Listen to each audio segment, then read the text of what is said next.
नमस्कार, मैं अंकित मिश्रा, आपका गाइडर मोटिवेटर। मैंने आपसे बताया था कि मैं नेक्स्ट वीडियो में आपके लिए स्लैब से रिलेटेड, सोर्सेस से रिलेटेड वीडियो बनाऊंगा।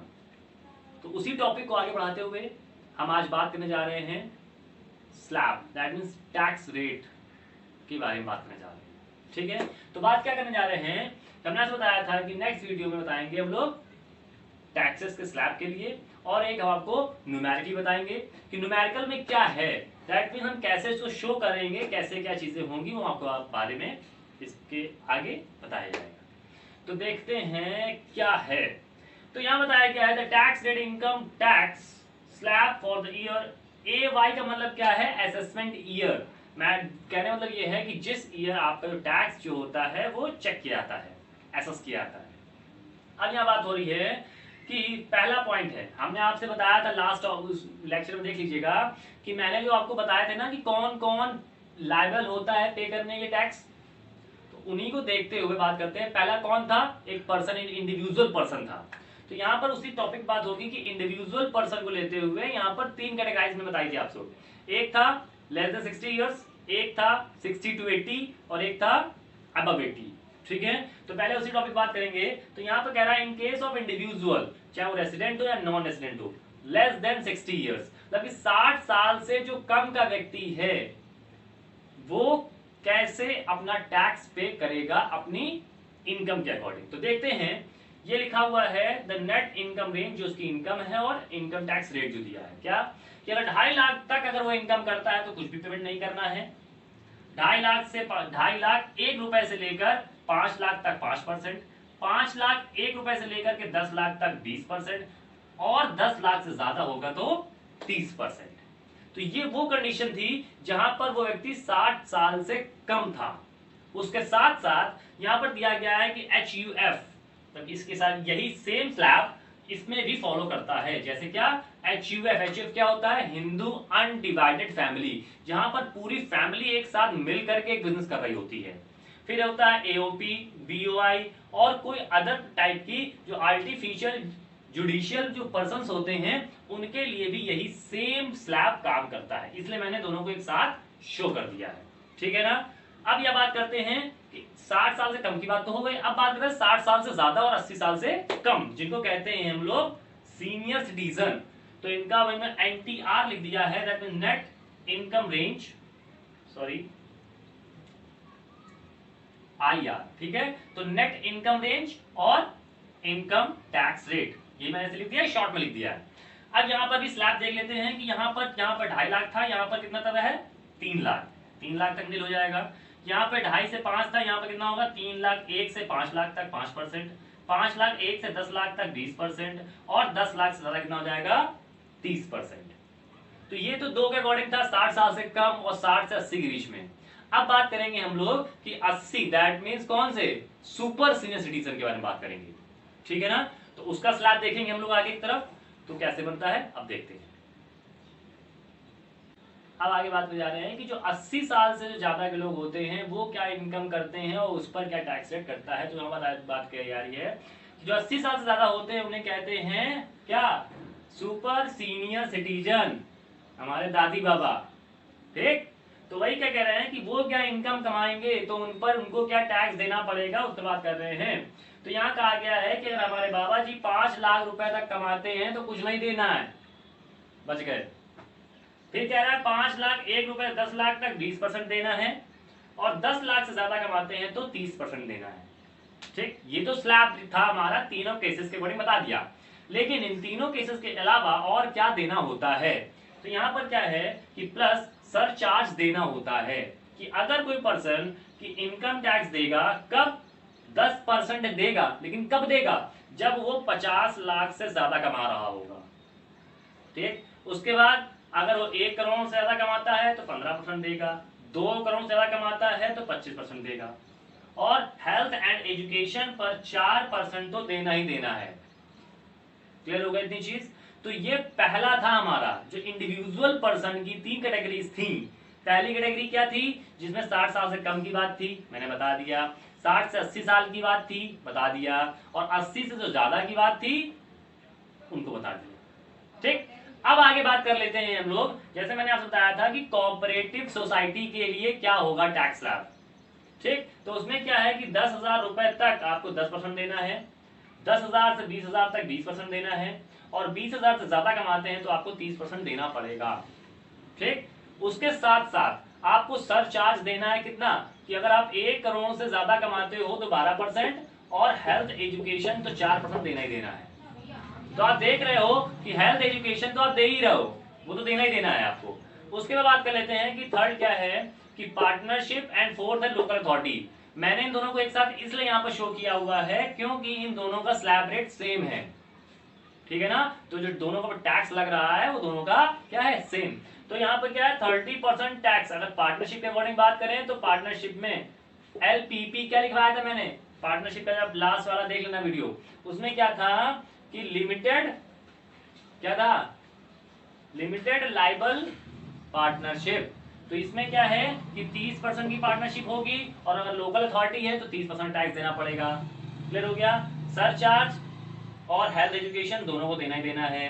क्या है सरचार्ज, 12% इनकम टैक्स देना है जो 1 करोड़ से ज्यादा होते हैं, और हेल्थ एजुकेशन देना है 4% of income tax plus surcharge. Clear हुआ इतनी चीज। तो ये चीजें थी। अब एक और बचा हुआ है जो है कंपनी, ठीक है। तो अब उसके बारे में दिखाने जा रहे हैं, बताने जा रहे हैं, और वो हमारा लास्ट टॉपिक है। उसके बाद बात करेंगे सोर्स के बेसिस पर और एक एग्जांपल के बेसिस पर, ठीक है ना। तो आगे बात करते हैं कंपनीज। तो कंपनीज में क्या मैंने बताया कि कंपनीज बेटा आपकी 2 होती हैं, एक होती है डोमेस्टिक और एक होती है फॉरेन। तो डोमेस्टिक वाले के बारे में टैक्स स्लैब ये है, और फॉरेन वाले में ये है। तो डोमेस्टिक वाले में क्या है कि ये हमारा दिया गया है वो अकॉर्डिंग टू सेक्शंस दिया गया है। अब सेक्शंस के बारे में आपको आगे बताऊंगा, जब मैं आगे वीडियोस बताऊंगा कि सेक्शंस कौन से सेक्शंस में कौन कौन सी चीजें आती हैं। तो यहाँ पर सेक्शंस दिए गए हैं 115BA, 115BAA, 115BAB। तो इनके अकॉर्डिंग सेक्शन 115BA के अकॉर्डिंग 25% टैक्स रेट है, सरचार्ज 7% से 12% है। 115BAA के अकॉर्डिंग टैक्स रेट 22% है, सरचार्ज 10% है। फिर 115BAB के अकॉर्डिंग 15% है और सरचार्ज 10% है। ठीक, अदर अब यहाँ पे और कुछ भी बताया गया है कि सेकंड शेड्यूल के अकॉर्डिंग टू फिनेंस एक्ट 2020 के अकॉर्डिंग, जो नया शेड्यूल बना हुआ है उसके अकॉर्डिंग 25% टैक्स रेट करेगा और सरचार्ज 7 से 12% करेगा। और अदर कोई केसेस होते हैं तो 30% टैक्स रेट होगा जिसमें सरचार्ज आपका 7 से 12 होगा, और हेल्थ और एजुकेशन वाले में तो 4% देना ही देना है ही। फिर बात करते हैं फॉरेन वाले में। फॉरेन वाले में आपको 40% टैक्स रेट देना ही देना है, ठीक है ना। इसमें कोई स्लैब नहीं, डायरेक्टली बताया गया, प्लस सरचार्ज और एजुकेशन देना है। ये चीज क्लियर हो गई। तो हम लोग अब एक्सप्लेन करने जा रहे हैं हम लोग टैक्सेस के बारे में with the help of numerical, ठीक है, कि कैसे उस चीज का एक्सप्लेनेशन किया जाता है, कैसे उसका स्लैब के अकॉर्डिंग सारा काम किया जाता है। तो सबसे पहले हम लोग ये बात करेंगे कि अकॉर्डिंग टू 60 इयर्स बिलो, जो 60 साल से कम के व्यक्ति हैं वो कैसे टैक्सेशन का पेमेंट करते हैं उसकी कैलकुलेशन करते हैं, ठीक है। तो लिखते हैं, पहला पॉइंट है हमारा बिलो 60 इयर्स। सपोज दैट कि मान लेते हैं कि उसकी पर्सन की इनकम 7,30,000 रुपीज है, ठीक है। तो हमने कैसे बात की थी कि जो उसकी इनकम होगी वो इस तरफ लिखेंगे, उसके बाद जो फिर जो टैक्स होगा वो इस तरफ लिखेंगे, दैट मीन्स रेट यहां पर लिख लेंगे, और फिर जो टैक्स का पेमेंट करना है वो इस तरफ लिखेंगे। तो सबसे पहले हम लोग क्या बताया था, और स्लैब इस तरफ बना देते हैं हम लोग। तो स्लैब में क्या था, सबसे पहले हम लोगों ने ये कहा था कि जो पर्सन है उसकी जो 60 ईयर से कम का था, तो उसमें क्या था कि पहले क्या था अप टू 2.5 लाख, ठीक है ना। तो अप टू 2,50,000। तो अब देख लेते हैं कि 7,30,000 है, 2.5 लाख तक का हमको बिल्कुल भी पेमेंट नहीं करना है, नील। तो ये भी टैक्स भी नील हो जाएगा। अब यहाँ देखते हैं कि 7,30,000 रुपए थे जिसमें से 2.5 लाख पर बिल्कुल भी पेमेंट नहीं करना है, तो कितना बचेगा 4,80,000 रुपीज। उसके बाद बात कर लेते हैं कि यहाँ पर सेकंड में क्या था कि 2,50,001 रुपीज से लेकर के 5 लाख रुपीज तक हमको कितना पेमेंट करना था, 5% का। अब यहाँ पर देख लो कि 2.5 लाख तो ये हो गया, अब यहाँ पर 4,80,000 बचा और इसका डिफरेंस कितना है, देखो डिफरेंस है 2.5 लाख। तो 2.5 लाख पर हमको पेमेंट कितना करना है, 5%। तो 2.5 लाख का जो 5% का जो पेमेंट बनेगा जाकर के वो कितना बनेगा, 12,500 रुपए। लेकिन अब ध्यान रखना 4,80,000 में 2.5 लाख और कम हो गए, 0,000,081 कितना बचा, 2,30,000। तो अब यहां पर जो थर्ड था वो क्या था, 5 लाख 1 में से 10 लाख रुपीस तक का जो पेमेंट करना है उस पर कितना पेमेंट करना था लोगों को, 20%। लेकिन अब बचा कितना हमारे पास, 2,30,000 का पेमेंट हमारे पास बचा हुआ है। तो 2,30,000 का ही पेमेंट करेंगे, ठीक है। तो 2,30,000 का जो 20% निकल के आएगा वो निकल के आएगा 46,000 रुपीज। अब तो कुछ बचा नहीं, अगर इसके आगे और अमाउंट बचा होता तो 2,30,000 का हम लोगों ने यहाँ पे डिडक्ट कर दिया और वैल्यू हो गई नील। अगर हमारे पास और एक्स्ट्रा वैल्यू होती तो हम लोग इसी के आगे 30% तक टैक्स का डिडक्शन करते। अब हम लोग इसी टैक्स को ऐड कर लो, तो जो टैक्स को ऐड करोगे तो ऐड करने में कितनी वैल्यू आ रही है, 0,0585। तो 58,500 टोटल हमारा टैक्स बना। टैक्स बनने के बाद इसमें ऐड क्या कर देंगे, एजुकेशन सेस, वो कितना परसेंट था, 4%। तो 58,500 का 4% निकालो, निकल के आएगा 2,340। इसको ऐड कर लो, अब डबल लाइन से क्लोज कर देंगे तो इसका आ जाएगा 60,840।